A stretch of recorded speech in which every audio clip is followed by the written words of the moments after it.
अगर बिहार यहाँ दिल्ली में करीब 50% लोग बिहार से मिलते हैं। अगर बिहार में बेरोजगारी कम हो गई तो फिर दिल्ली में सब क्यों कर रहे हैं? मेरे मम्मी पापा आके फिर यहाँ जॉब वो क्यों कर रहे हैं, जॉब कर रहे हैं या कुछ धंधा कर रहे हैं, बिजनेस कर रहे हैं, क्यों कर रहे हैं?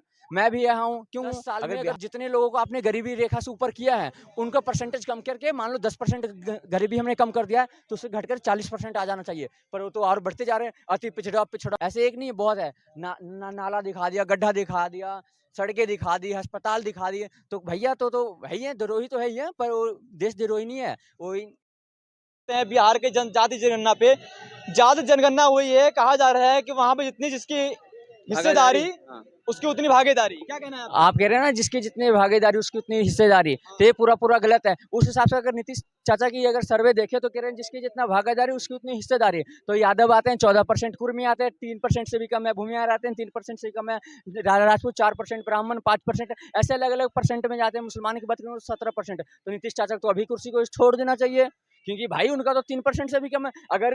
अगर 5 साल अगर नीतीश बाबू राज करते हैं तो उस हिसाब से तेजस्वी यादव जी उसी कॉम्पिटिशन में उनको 15 साल करना चाहिए, क्योंकि 5% उससे आगे हैं, है ना?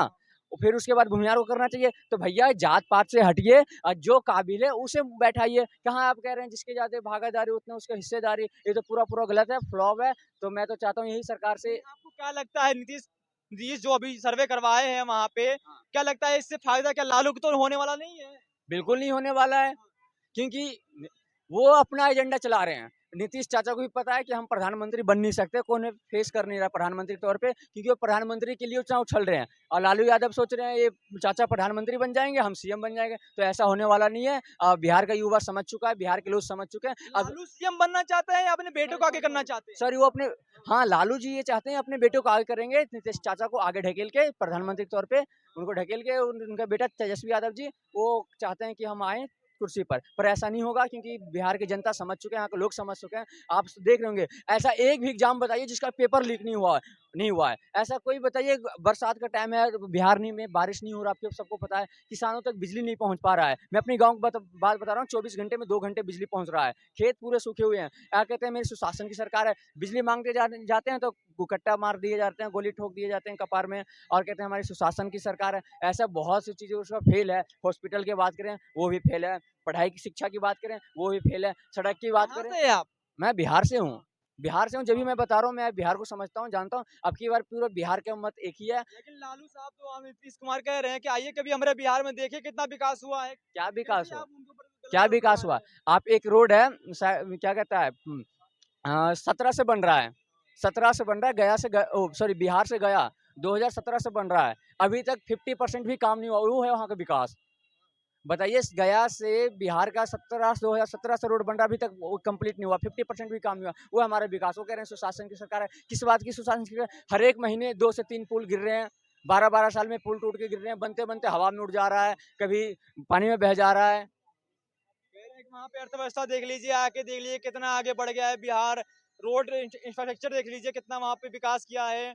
और वहाँ पे देख लीजिए बेरोजगारी कम हो गई है। आप कहाँ? उनको लगातार आरोप लगा रहे हैं, क्या है भैया आपके पास प्रूफ? मैं बिहार से हूँ, आप कहाँ से हैं?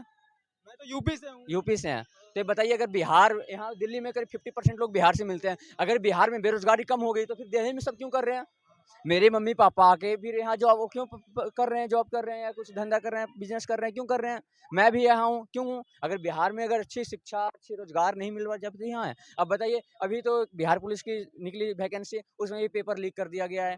बिहार की जनता अब की बार समझ चुका है, अब की बार ना बदलाव होना बहुत जरूरी है। वो बहुत दौर चला गया तमंचे वाला, वो सब का सब खत्म हो गया है। अब चलेगी तो आप 2 ही चेहरे अभी फेस कर रहे हैं बिहार में, किसी से पूछ लीजिए। एक तो चिराग पासवान है, एक मनीष बिहार में कश्यप आप है। कह रहे हैं बदलाव चाहिए, वहाँ पे तो कह रहे हैं 17% मुसलमान मिल जाए और 14% यादव मिल जाए तो हम दोबारा सत्ता में आ जाएंगे। अच्छा, तो दोनों मिला के 32% होते हैं। 32% से सरकार बन जाता है क्या? 51% वोट चाहिए उसके लिए। 17-32% मिल के आप कह रहे हैं हम सत्ता में आ जाएंगे, तो वो गलतफहमी है। और सब यादवों से जाके पूछे ना, वो कहते हैं ना हम यादवों की बात करते हैं, तो कौन से यादवों की बात करते हैं वो? एक भी यादव बता दीजिए। जो हमारे पत्रकार थे नीलम यादव, गोली मार दिया गया है। एक महिला थी, वो भी यादव थी, उनको एक मुसलमान के द्वारा मरवा दिया गया। कोई कार्रवाई हुआ है? कोई कार्रवाई नहीं हुआ। एक नीलम यादव, लेकिन कहा जाता है वो तो यादवों के सरकार है। कहाँ से यादव की सरकार है? नीलम यादव जो पत्रकार थे, वो उनका देखिए क्या कहता है, उनको गोली मार के हत्या कर दिया गई है। उसका बड़े भाई को भी गोली मार के हत्या कर दिया गया है। उसके बाद वो आए, उनको भी हत्या कर दिया गया। बिहार सरकार से चेक पहुंचता है 20,000 का, उससे बढ़िया तो मनीष कश्यप है, एनएसए लगा हुआ है। आपने खाली पीली एनएसए लगवा दिया है, देशद्रोही का लगा दिया केस, वो जेल में है, फिर भी 51,000 की आर्थिक मदद करके आए हैं। तो बताइए देशद्रोही नीतीश बाबू है, तेजस्वी यादव है या मनीष कश्यप है? फैसला देशद्रोही कह रहे हैं आप उनको, देशद्रोही? वो देशद्रोही हैं, जाति देश के लिए काम कर रहे हैं, वो देशद्रोही हैं। जातीय जनगणना कौन सा द्रोही है? जातीय जनगणना कौन सा जाति जनगणना तो संविधान में भी लिखा हुआ है, होना चाहिए 10-10 साल पे।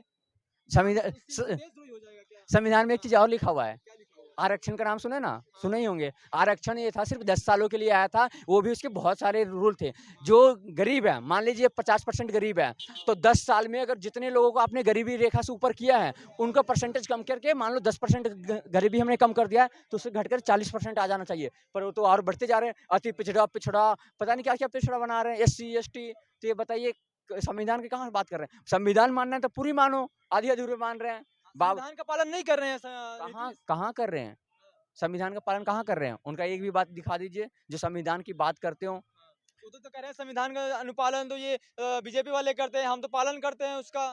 और संविधान खतरे में, संविधान को तो लोकतंत्र खतरे में है, हम उनको बचाने के लिए आज एकजुट भी हुए हैं, इंडिया अलायंस भी बना हुआ है, वो सरकार भी बनाने जा रहे हैं 2024 में। मैं बताऊं, वो संविधान बचाने के लिए नहीं, अपनी अपनी जो कुर्सी बचाने के लिए। सत्येंद्र जैन सुन लीजिए, आम आदमी के वो हैं। तो कह रहे हैं कुर्सी को कोई नहीं, मोह माया है ही नहीं, आप नहीं। कह रहे हैं कुर्सी बचा रहे हैं। आम आदमी जो सारी पार्टियां उसमें है, सब पे कोई एक भी छोड़ दे, सिर्फ एक नीतीश जी ये बचे हुए हैं, नीतीश जी बचे हुए हैं, उन पे कोई अभी आरोप नहीं लगा है, शायद ना लगे मेरे हिसाब से उन पे। अगर उनका भी सत्ता जाएगा शायद उन पे भी लग सकता है, उसमें बचे हुए हैं। आप लगातार बिहार की सरकार के ऊपर आरोप लगा रहे हैं, आपने कहा बदलाव आएगा, क्या कौन फिर बदलाव में कौन आएगा, कौन सत्ता में आएगा लग रहा है आपको? दो ही चेहरे ट्रेंड कर रहे हैं, गरीबों को मसीहा मनीष कश्यप, दूसरा अगर नेता की बात करें तो चिराग पासवान। दो ही चेहरे हैं, दोनों युवा हैं, दोनों मुझे लगता है, मुझे क्या पूरे बिहार को लगता है दोनों पढ़े लिखे हैं, दोनों अच्छा बिहार को लेकर लेकर जा सकते हैं।